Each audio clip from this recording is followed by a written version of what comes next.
90.716 upaya pencegahan, menangani 70 dugaan pelanggaran, 126 pelanggaran cyber, dan 13 permohonan penyelesaian sengketa proses pemilu.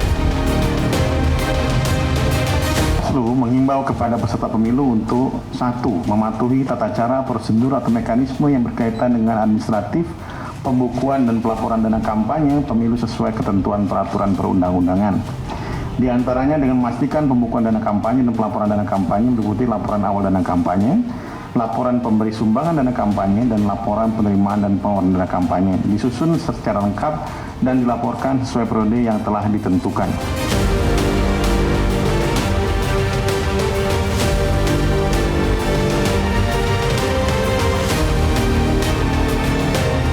Kita memastikan juga nanti sumbangan dan lain-lain itu harus jelas siapa yang menyumbang. Jangan nanti ada hamba Allah itu nggak boleh. Sekarang dalam PKPU juga tidak boleh. Jadi harus ada nama penyumbang dan lain-lain. Itu yang harus dipastikan sekarang. Jadi kita mencegah hal-hal yang akan bermasalah ke depan.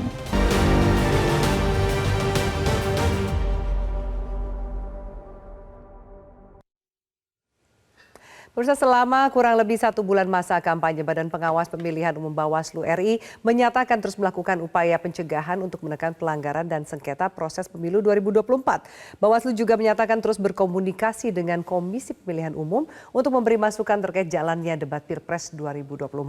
Lalu sejauh mana pengawasan kampanye di pemilu 2024 dan poin evaluasi apa saja yang menjadi catatan Bawaslu terkait debat? Kami akan membahasnya langsung bersama dengan Ketua Bawaslu RI, Rahmat Bagja. Pak Bagja, selamat malam. Malam, Mbak. Bicara soal debat Pilpres nih Pak Bagja, hasil evaluasi dari debat perdana dan juga debat kedua seperti apa dari Bawaslu, Pak Bagja? Pertama yang menarik ya di debat pertama adalah ada beberapa peserta yang kemudian memakai alat peraga dalam debat pertama Capres. Kemudian debat kedua itu tidak ada lagi. Jadi sudah ada perbaikan di debat kedua. Kemudian juga yang perlu diperhatikan adalah banyak hal yang kemudian berubah. Misalnya ada podium misalnya. Ya bagus-bagus saja karena mungkin ada masukan ya. Dan kemudian pembacaan tatib itu harus lebih jelas. Berbeda dengan yang pertama. Karena juga tempatnya pun lebih luas, sehingga kemudian bisa memberikan hal-hal informatif kepada peserta debat dan juga pengunjung debat. Yang sebenarnya yang kedua yang kita permasalahkan adalah sudah benar ya titik misalnya moderator menekankan tidak boleh ribut. Karena yang kita perlu dengar adalah penjelasan dari paslon, bukan dari teriakan dari sorak-sorai dari pendukung. Itu yang perlu kita. Ini buat ini debat. Kalau mau sorak-sorai silakan aja di TV kan, kalau disiarkan di televisi, jadi silakan sorak-sorai, tidak ada masalah. Tapi dalam TV sorak-sorai itu hanya sebagai bantuan akhir saja, bukan kemudian pelengkap acara sebagai ya, pelengkap Pak? acara supaya agak ramai sedikit lah. Meriah ya. Meriah. Nah, sehingga kalau debat pertama kan kadang-kadang jawaban paslon itu tertutup oleh suara gemuruhnya pendukung. Nah, ini yang menarik ya, menurut saya ada perubahan juga di KPU. Pengurangan, tidak terjadi pengurangan, memang tidak terjadi pengurangan supporter, tapi sudah tertib pada debat cawapres ini, debat cawapres kemarin. Dan kita bisa lihat lah, dan juga perlu kemudian setelah debat kan ada hal-hal yang dipermasalahkan misalnya di media sosial dan lain-lain. Ini sudah ada perdebatan Mas Hasim dan Pak Roy Suryo kan kemarin kan. Jadi soal mic dan lain-lain. Jadi Pak, suara masyarakat itu juga ditangkap ya oleh Bawaslu ya? Iya, dan kalau kami yang menghadiri semua peserta, ya, peserta debat itu mempunyai kesempatan yang sama, ada mic, ada earphone, dan itu clip on, itu hal yang ada terlihat sama dipegang oleh semua capres kalau dilihat dari situ. Kemudian tidak ada kemudian diskriminasi ya di situ kalau untuk itu ya, untuk kemudian kelengkapan dan lain-lain. Kemudian ke depan yang perlu tertibkan gemuruh suara pendukung yaitu sudah mulai tertib dan sudah mulai baik hal ini. Namun tentu yang perlu lebih jelas misalnya kan dipersoalkan ininya Mas Gibran kan. Ya, aksi untuk seakan-akan menyemangati pendukungnya ya. Kalau menyemangati setelah selesai berbicara itu kan memang diperbolehkan. Ya silakan saja. Tapi pada saat kemudian tidak diperkenankan berbicara itu lebih baik tidak.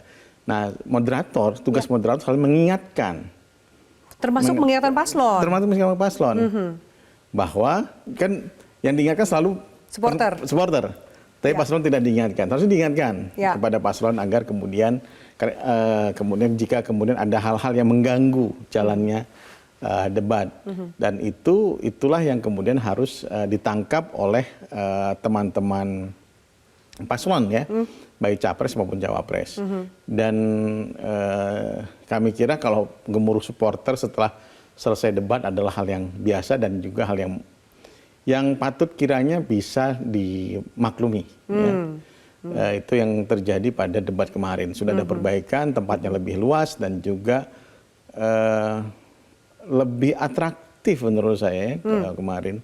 Terlepas dari substansi dan kawan-kawan kami tidak akan campur ke situ ya Pak ya. Nah karena itu akan ada di tangan moderator pada saat. Tapi kemudian jika melanggar tata tertib dalam debat tentu moderator akan mengingatkan dan juga KPU sebagai hostnya, pembuat acaranya kan KPU kan. Ya itu yang kemudian harus memperhatikan hal ini. Di debat berikutnya nih Pak, debat ketiga tanggal 7 Januari, apa yang kira-kira akan berubah setelah hasil evaluasi dari debat pertama dan kedua ini? Adakah yang akan berbeda?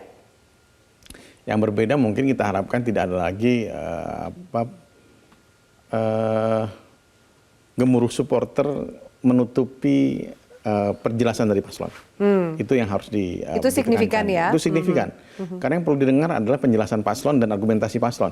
Bukan kemudian gemuruh supporter. Kalau gemuruh supporter sudah kita dapatlah di kampanye rapat umum nanti ke depan.